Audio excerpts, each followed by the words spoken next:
lies. Look me in the face, tell me that you love me, even if it's fake. Hello everyone, welcome back to my channel commerce with Anjali Talwar. So आज हम अपना जो है 30 days 30 important topics से हमने series start की हुई है एचटेट की।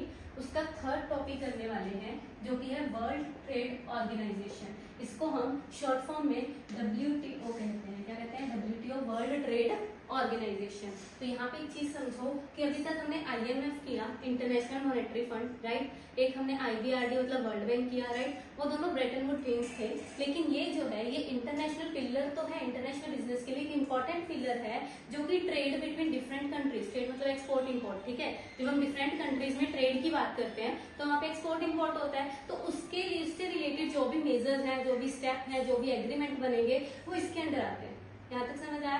ठीक है। तो ये ब्रेटन वुड ट्विन्स नहीं है, लेकिन एक पिलर है हमारे इंटरनेशनल बिजनेस के लिए, बहुत इंपॉर्टेंट है। तो अगर इस बात करें कि WTO जैसे पहले, अब जैसे हमारे पास ये WTO के नाम से है, पहले इसको गेट के नाम से जानते थे, general agreement on trade and tariff. GATT क्या होता है? General agreement on trade and tariff. उसके बाद ये WTO बना। तो अगर हम बात करें a journey to GATT to WTO, तो WTO से पहले, before WTO, earlier it was an organization GATT. GATT क्या होता है? General agreement and on trade and tariff. इसकी फुल फॉर्म डायरेक्ट याद है क्वेश्चन में, ठीक है। गेट जो है 30 अक्टूबर 1947 को बना था, ठीक है, 30 अक्टूबर 1947 को बना था। और एबोलिश खत्म कब हो गया था? 31 दिसंबर 1994। कब बना था?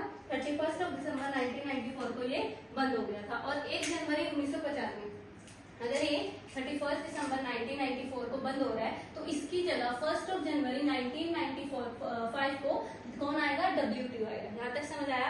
गेट जो है वो बना 30 अक्टूबर 1947।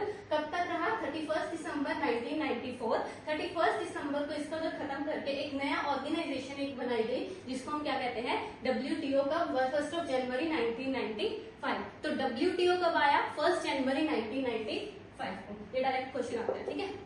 चलिए, सो इसने गेट को कंप्लीटली क्या कर दिया? एबोलिश कर दिया, ठीक है। सो राउंड्स अंडर गेट की अगर बात करें, सेकंड पॉइंट आता है राउंड्स अंडर गेट। राउंड्स का मतलब है यहाँ पे मीटिंग्स। जो गेट था ना, general agreement on trade and tariff, उसमें जो मीटिंग्स होती थी उसको हम राउंड्स कहते थे, ठीक है। तो जो राउंड्स क्या होते हैं यहाँ पे? मीटिंग। तो कितनी मीटिंग हुई? कह रहे 8 मीटिंग हुई है टोटल। कितनी मीटिंग हुई है? 8। 7 पहले मीटिंग हुई और 8वीं मीटिंग सबसे इंपॉर्टेंट है क्योंकि इसी में गेट को खत्म करके WTO बना। समझ आए? 7 मीटिंग्स तो नॉर्मल हुई, इसमें बाकी सारे जो एजेंडा थे, ठीक है, उसको ठीक किया गया। लेकिन 8th राउंड में क्या हुआ? 8th राउंड बहुत इंपॉर्टेंट है, इसको उरुगे राउंड कहते हैं क्योंकि उरुगे में हुआ था। ये इंपॉर्टेंट है। उरुगे राउंड है, 8th राउंड है हमारे इसका गेट का, जिसमें इसको कंप्लीटली क्या कर दिया गया? एबोलिश कर दिया गया और एक नया फॉर्म में इसको जो है लेके आए जिसको हम WTO के नाम से जानते हैं। इजी। चलो, सो वाई उरुगे राउंड इज इम्पोर्टेंट। अब खुद समझो क्यों भी इम्पोर्टेंट है उरुगे राउंड, क्योंकि इसमें जो है because in this round GATT replace by WTO। GATT को खत्म कर दिया गया और WTO नया आया। टोटल कंट्रीज थी इस राउंड में 150। जो मेन पर्सन थे वो थे आर्थर डंकर और इसको हम डंकर ड्राफ्ट भी कहते हैं। जो ट्रीटी जो संधि हुई इसके लिए उसको हम मास्ट्रिच ट्रीटी कहते हैं। और ये जो है 15 अप्रैल 1994 को उन्होंने साइन की थी। यहाँ तक समझ आया? 1994 को 15 अप्रैल को ये जो है साइन किया गया था।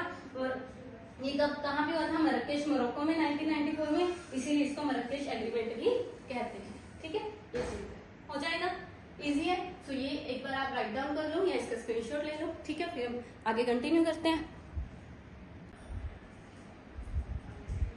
तो नेक्स्ट टॉपिक है हमारा WTO की एस्टेब्लिशमेंट। WTO एस्टेब्लिश कब हुआ? आपको ऑलरेडी हिस्ट्री बता दी है। तो उसके अकॉर्डिंग फॉर्मेशन की अगर बात करें तो WTO की फॉर्मेशन कब हुई है? 1 जनवरी 1995, ठीक है। हमें पता है कि लास्ट 8th उरुगे राउंड हुआ था जिसमें 31 दिसंबर 1994 तक गेट ही चला था और गेट खत्म हो गया 31 दिसंबर को, जिससे 1 जनवरी 1995 में WTO आ गया। और ये कैसा है? इसका टाइप क्या है? ये एक इंटरनेशनल ट्रेड ऑर्गेनाइजेशन है जिसका हेडक्वार्टर, देखो अभी तक जो हम हेडक्वार्टर कर रहे थे वो वॉशिंगटन DC USA था, लेकिन ये ब्रेटन वुड ट्विन्स नहीं है तो इसका हेडक्वार्टर भी USA नहीं है। इसका हेडक्वार्टर है जेनेवा, स्विट्जरलैंड में, ठीक है। और आज जो करंट WTO के डायरेक्टर है, जो मेन मतलब पर्सन है जो डिसीजन लेते हैं, ठीक है, तो जो डायरेक्टर जनरल कहते हैं उसको, ठीक है, तो वो कौन है? वो है नगेजियो कोंजो आइविएला। कौन है? नगेजियो कोंजो आइविएला, जो कि 7th डायरेक्टर जनरल है WTO के और फर्स्ट वुमेन। देखो ये क्यों इंपॉर्टेंट है?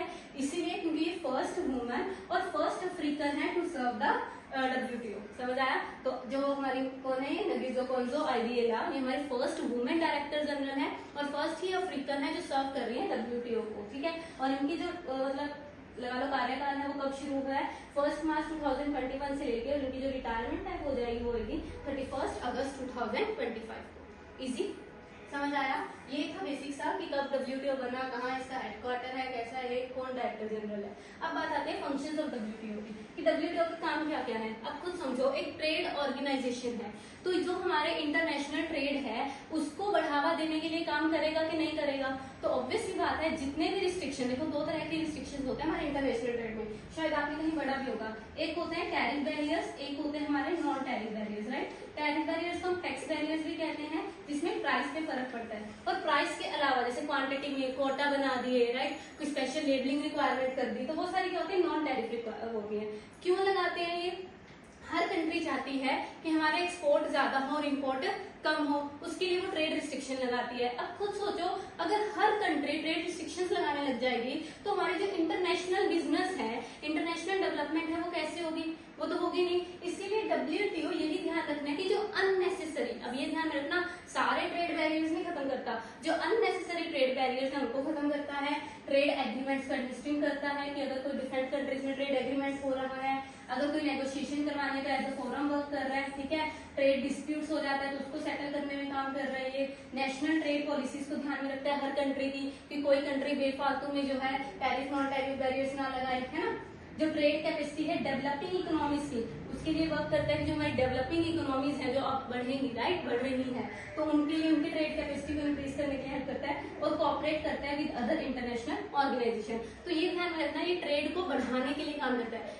मेरे पास क्वेश्चन आया था, इसमें 4 ऑप्शन थे, 4 में तो 3 में तो ट्रेड को बढ़ाया जा रहा था और एक में लिखा हुआ था restrict the trade in services. तो रिस्ट्रिक्ट तो ये करता ही नहीं ना, ये तो ट्रेड बढ़ाना चाहता है इंटरनेशनल बिजनेस में, समझ रहे हो? तो वो चीज इसके मेन क्या आ जाएंगी, फंक्शंस में आ जाएंगी। ठीक है, यहाँ तक समझ आया? चलो, so our next topic is organizational structure, कि जो हमारा WTO है उसका ऑर्गेनाइजेशनल स्ट्रक्चर कैसा है।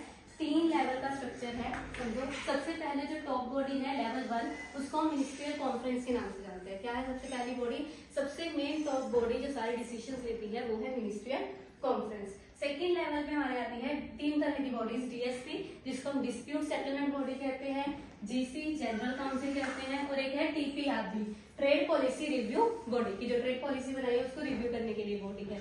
तो 3 जो बॉडीज हैं वो सेकंड लेवल पे है, और थर्ड लेवल पे जो हमारी अदर कमेटीज आ जाती हैं जिसके लिए स्पेसिफिकली हम ट्रेड में काम करते हैं, ठीक है, जैसे council for trade in goods, council for trade in services, या ट्रिप्स समझो, trade related intellectual property rights, जो हमारे इंटेलेक्चुअल प्रॉपर्टी राइट्स है, पेटेंट्स, ट्रेडमार्क्स, समझ रहे हो, उनसे रिलेटेड जब ट्रेड करते हैं तो उसके लिए काउंसिल बनाई गई है। तो यहाँ तक क्या समझ आया? 3 लेवल्स हैं हमारे यहाँ पे।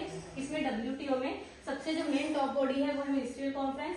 सेकेंड लेवल पे 3 बॉडीज हैं, DSB dispute settlement body, general council और trade policy review body. Level 3 में है अदर कमिटीज, इसमें council for trade in goods, council for trade in services और council for TRIPS trade related intellectual property rights. यहाँ तक समझ आया?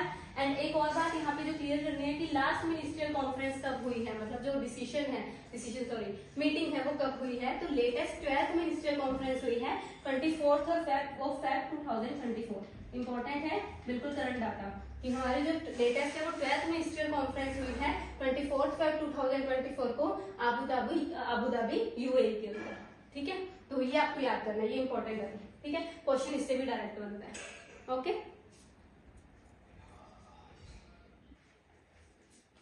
तो नेक्स्ट है हमारे इंपॉर्टेंट एग्रीमेंट्स, जो WTO के अंदर डिफरेंट टाइप्स ऑफ एग्रीमेंट्स हुए हैं। इंपॉर्टेंट एग्रीमेंट्स को हम कवर करने वाले हैं। फर्स्ट है ट्रिप्स, जिसके बारे में मैं आपको बता रही थी। ट्रिप्स क्या था? Trade related intellectual property rights, जो हमारे इंटेलेक्चुअल प्रॉपर्टी राइट्स हैं। इंटेलेक्चुअल मतलब कि हमने कोई न्यू इनोवेशन की है, राइट, उसमें पेटेंट्स, ट्रेडमार्क, कॉपीराइट करवाते हैं ना, वो सारे इसमें आते हैं। तो जैसे इसमें पेटेंट्स आ जाएगा जो कि 20 साल के लिए करवाते हैं, कॉपीराइट 50 ईयर्स के लिए होता है। WTO के अकॉर्डिंग ये आई थिंक 50 के लिए होता है, लेकिन इंडिया में इसको 60 कहा गया, ठीक है, कि after the death of the owner या फिर ऑर्डर हम लिख सकते हैं, उसके बाद भी 60 ईयर्स। तो इसका WTO का अलग है और इंडिया का अलग है, ये थोड़ा ध्यान रखना। ओके, ट्रेडमार्क 7 to 10 ईयर्स के लिए होता है, इंडस्ट्रियल डिजाइन 10 ईयर्स के लिए होता है, ज्योग्राफिकल इंडिकेशंस को इसमें इंक्लूड किया गया है और ट्रेड सीक्रेट्स और इन्वेस्टमेंट को इंक्लूड किया गया है। तो ये एक एग्रीमेंट है जो किसके लिए बनाया गया, इंटेलेक्चुअल प्रॉपर्टी राइट्स के लिए बनाया गया। गेट में इनको इन्वॉल्व नहीं किया जाता था, WTO में इंटेलेक्चुअल प्रॉपर्टी राइट्स को भी इंक्लूड किया गया है। नेक्स्ट है लाइफ सेविंग मेडिसिन। अब यहाँ पे एक चीज समझो कि जो लाइफ सेविंग मेडिसिन हैं उन पे पेटेंट्स के प्रोविजन जो है अलाउ नहीं होते, कि उनको हम पेटेंट नहीं करवा सकते for the sake of the public. समझ रहे हो, सोशल वेलफेयर की बात कर लो इसमें, कि हम लाइफ सेविंग मेडिसिन को जो हमारे पेटेंट्स के प्रोविजन है उसमें इंक्लूड नहीं करते। और जो प्लांट्स होते हैं, प्लांट्स, ठीक है, वो भी पेटेंट नहीं होते, प्लांट्स कभी भी पेटेंट नहीं करवाए जाते। प्लांट्स के लिए डिफरेंट सिस्टम WTO ने बनाया जिसको हम सुई जेनरस सिस्टम कहते हैं। सुई जेनरस सिस्टम इंडिया में भी फॉलो होता है, तो आपको जानना जरूरी है। इसमें क्या होता है कि जो न्यू प्लांट ब्रीडर्स होते हैं जिन्होंने कुछ नया इनोवेशन किया है, वो अपने प्लांट को जो है सेल करते हैं, उनके जो बीज हैं, सीड्स हैं, वो अपने पास ही रखते हैं। सीड्स वो आगे बेच भी सकते हैं, लेकिन जिनको उन्होंने सीड बेचा, जो हमारा बायर है, वो आगे नहीं सेल कर सकता। वो सिर्फ उसका मतलब ये लगा लो कि उसका जो क्रॉप होगा, जो उसका आउटपुट होगा, उसको सेल करके पैसा कमा सकता है, बीज आगे नहीं दे सकता। तो ये सीन रहता है सुई जेनरस सिस्टम में, जिसमें प्लांट्स को पेटेंट नहीं करवाया जाता। कि यहाँ जो न्यू ब्रीडर्स हैं उसके लिए सुई जेनरस सिस्टम है, जिसमें जो प्लांट ब्रीडर्स हैं उनके पास एक्सक्लूसिव राइट होता है अपने इनोवेटिव प्लांट्स के जो सीड्स हैं उनको अपने पास रिटेन करने का, उससे पैसा कमाने का। यहाँ तक समझ आया? ये था हमारा ट्रिप्स। नेक्स्ट लिखो trade in textile and clothing. लिखो नेक्स्ट लिखो trade in textile and clothing. So second है trade in textile and clothing.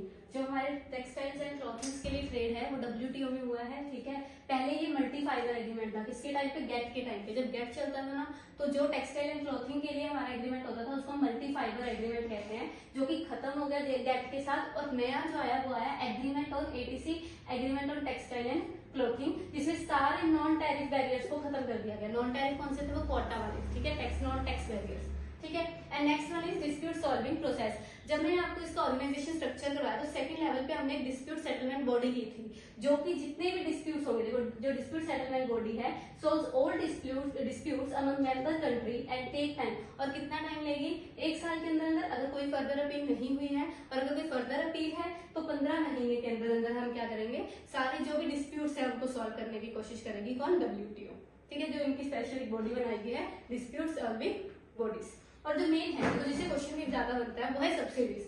3 तरह की सब्सिडीज को लागू किया गया। अब यहाँ पहले एक बात समझो, जब भी कोई कंट्री है वो एक्सपोर्ट को बढ़ाना चाहती है तो वो क्या करेगी, अपने एक्सपोर्टर्स को सब्सिडीज देगी। समझ रहे हो कि हम क्या कर रहे हैं कि गवर्नमेंट अपने एक्सपोर्टर को सब्सिडी दे रही है कि एक्सपोर्ट ज्यादा हो और इम्पोर्ट कम हो। तो अगर एक्सपोर्ट ज्यादा हो रहे हैं, तो अगर फॉर एग्जांपल मुझे सब्सिडी मिली, मैं फॉरेन में जाके वो चीज सस्ती बेच रही हूँ क्योंकि मुझे कॉस्ट कम आ रही है सब्सिडी के कारण, तो जो वहां के डोमेस्टिक प्लेयर्स हैं, डोमेस्टिक बिजनेसमैन है, उनका लॉस है कि नहीं है, वो तो आउट हो जाएंगे ना कंपटीशन से। तो इसको बचाने के लिए जो वहां की सरकार है वो मेरे पे काउंटर वेलिंग टैक्स लगाएगी। काउंटर वेलिंग टैक्स मतलब सब्सिडी, जो मुझे यहाँ पे सब्सिडी मिल रही है उसका इफेक्ट खत्म करने के लिए एक टैक्स लगाया जाता है, काउंटर वेलिंग टैक्स।